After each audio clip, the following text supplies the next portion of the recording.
네, 안녕하세요. 중수자자입니다. 12월 6일 금요일입니다.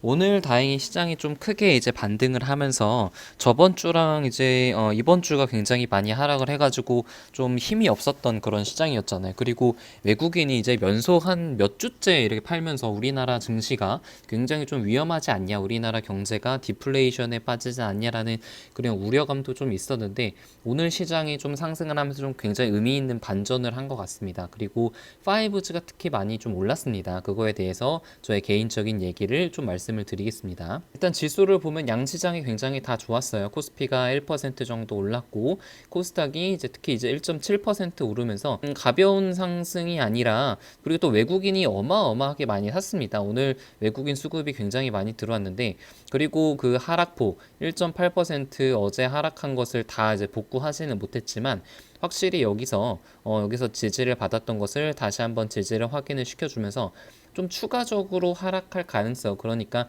600을 깰 가능성은 조금 적어진 것처럼 보이고 있어요. 그리고 여기서 제 생각에는 약간 좀 상승과 하락, 그러니까 약간 그 기간의 횡보 기간을 거친 다음에 다시 700선 시도를 하지 않을까 하는 그런 개인적인 생각을 가지고 있습니다. 항상 그런 어떤 공포감이 들거나 어떤 공포스러운 뉴스가 나올 때 지수는 상승을 하는 것 같아요. 뭐 오늘자 기사네요. 12월 6일 아침 9시에 나온 기사가 디플레이션 우려라는 얘기가 최근에 많이 나오고 있어요. 그래서 뭐 미국의 그 유수의 어떤 경제 전문지에서도 좀 한국의 디플레이션이 일본처럼 빠지는 것이 아니냐라는 그런 걱정, 우려 섞인 얘기들이 나오면서 그에 대한 근거로 외국인의 자금이 계속 이제 빠져나가고 있다라는 것이 굉장히 좀 이슈가 됐었죠, 최근에. 그러면서 아주 대놓고 증시에서 발을 빼라고 얘기를 하고 있고 달러 자산을 늘려야 된다고 얘기를 하고 있습니다. 근데 결국에는 아무튼 오늘 지수가 굉장히 좀 좋았고, 이렇게 악재가 나오고 공포스러운 얘기들이 나올 때가 오히려 상승을 할 수 있는 그런 계기를 만들어 주는 것 같아요. 그래서 외국인들이 그동안 많이 빠졌는데 굉장히 큰 금액이 좀 들어왔고, 제가 이제 계속 말씀을 드리는 거지만 2020년에는 미국 증시보다 한국 증시가 좋을 가능성이 크다는 것이 저의 개인적인 생각입니다. 그 첫 번째 이유는 당연히 이제 반도체 사이클이 본격적으로 턴 어라운드를 할 것으로 생각을 하기 때문에 당연히 한국 지수가 좋고, 그리고 또 정유화학 쪽도 굉장히 턴 어라운드를 할 것이고 OLED 쪽도 좋기 때문에 전반적인 IT 시장이 좋은 상황에서 우리나라 증시가 가지 않을 수가 없다고 생각이 들어요. 그래서 저는 이제 대표적인 IT 종목인 그 반도체 테스 쪽을 굉장히 유심히 바라보고 있고, 그와 더불어 2020년에 또 한 번의 모멘텀을 받은 5G 섹터들도 이제 가지고 있는 그런 포트폴리오를 구성을 하고 있습니다. 한국 증시가 저평가됐다는 글로벌 IB의 그 평가가 좀 나왔고, 올해가 이제 한 30% 좀 빠졌는데 내년에 한 22% 정도로 반등을 할 것으로 생각을 하기 때문에, 지금 지수가 2000포인트잖아요. 2000포인트에서 20% 오르면은 안정적으로 2400까지는 좀 무난히 갈 수 있을 것이라고 생각이 들어요. 근데 이게 영업이익이 얼마나 중요하냐면은 2600에서 30%를 빼면은 정확히 2600 곱하기 70을 하면 되죠. 70%라면은 정확하게 1960 정도가 나옵니다. 근데 정말 기가 막히게도 2019년에 저점이 8월 6일 날 1900대가 나왔는데 여기서 이제 저점을 찍은 다음에 반전을 했죠. 그러니까 이 영업이익의 퍼센트만큼 이 주가가 정확하게 움직이는 것을 알 수가 있어요. 뭐 미중 무역 전쟁이라든가 금리 때문에 떨어지긴 했지만 결국에 주가가 움직이는 것은 기업의 영업이익과 영업이익이 증가하느냐 아니면 감소하느냐가 결국에 주가를 움직이는 원동력이 됩니다.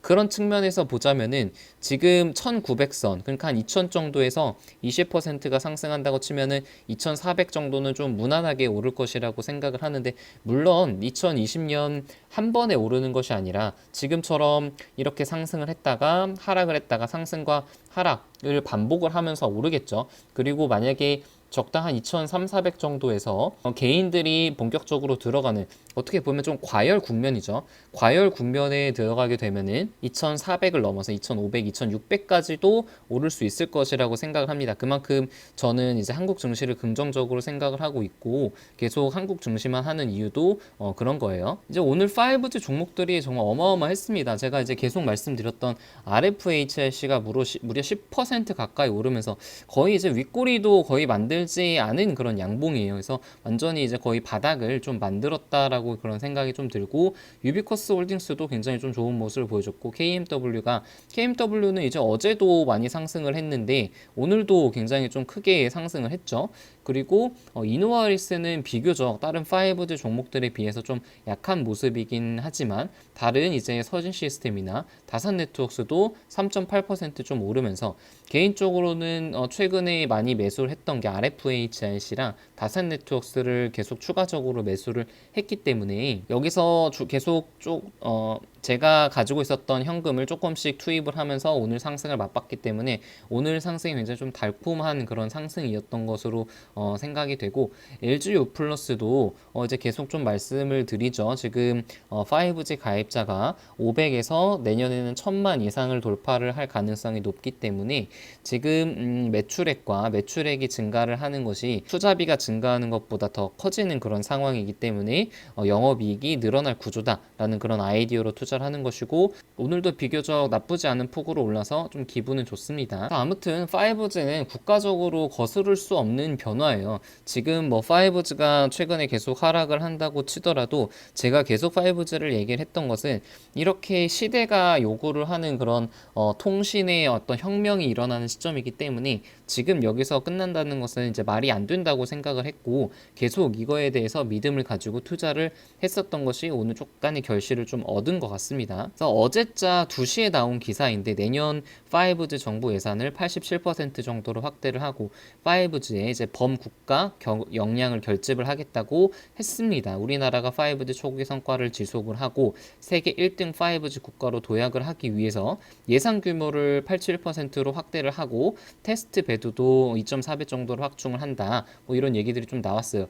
사실 뭐 이 5G의 예산을 추가를 한다는 게 뭐 당연히 통신 장비 인프라만 하는 건 아니겠죠. 이것과 관련된 컨텐츠 위주로 대부분 투자가 좀 진행이 될 텐데, 당연히 그것이 되기 위해서는 지금 조기 구축이 돼야 되겠고, 그것과 더불어서 단말기에 대한 어떤 그 보조금도 유연하게 대처를 해야겠죠. 그래서 상당히 좀 의미 있는 그런 결과고, 2026년까지 5G 주파수를 약 2배 정도로 확대를 한다고 하니까, 사실상 통신 장비주들 입장에서 상당히 좀 긍정적인 그런 뉴스였고, 지금 한국에서 이렇게 국가적으로 지원을 한다고 얘기한 것은, 다르게 생각을 하면은 일본도 마찬가지고 미국도 마찬가지로 굉장히 5G 투자에 대해서 이런 어떤 국가적인 그런 발표들, 국가적인 얘기들을 많이 할 것이 이제 분명하죠. 미국도 아직 본격적으로 시동을 건지는 않았지만, 지금 올해 뭐 5월 달에는 뭐 몇백 조 이상의 그런 투자를 한다고 그런 얘기도 트럼프가 했었고,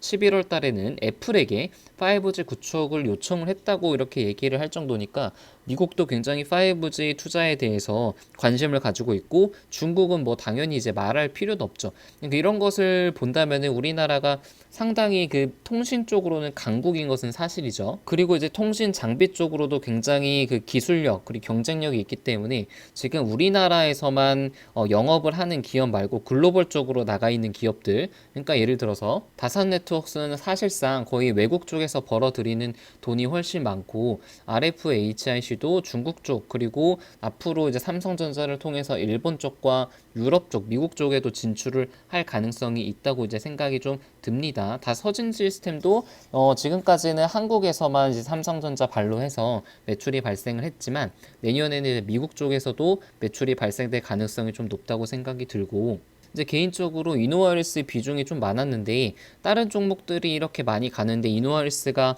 오늘 좀 약한 모습을 보고 약간 좀 부분적으로 손절을 했어요. 그래서 현금을 가지고 오히려 좀 다른 종목들, 그러니까 이제 다산 네트워크스나 RF 같은 종목들이 조금 조정을 받을 때 사는 것이 오히려 조금 더 낫겠다는 그런 생각으로 지금 좀 비중을 좀 줄여놨고요.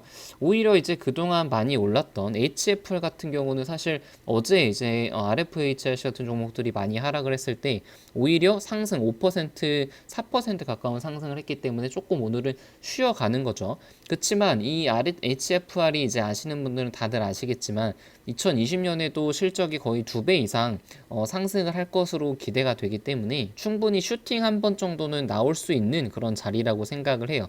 지금 딱 상승 추세의 어떤 중간 정도에 와 있죠. 그래서 지금 이 상승 추세의 하단까지 오게 된다면 당연히 추가 매수를 할 수 있겠고, 그보다 더 많이 간다면은 굉장히 좀 추가 매수를 할 수 있는 자리들이 많이 만들어질 수 있을 것 같습니다. 그래서 첫 번째 영상은 이제 내년 수익률 100%를 향해라는 제목으로 5G 종목들을 좀 자세히 살펴봤고, 두 번째 영상은 제가 좀 최근에 RFHC가 많이 떨어져서 이거에 대해서 제가 이제 개인적으로 생각을 했던 거에 대해서도 영상을 좀 찍어보도록 하겠습니다. 네, 이상입니다.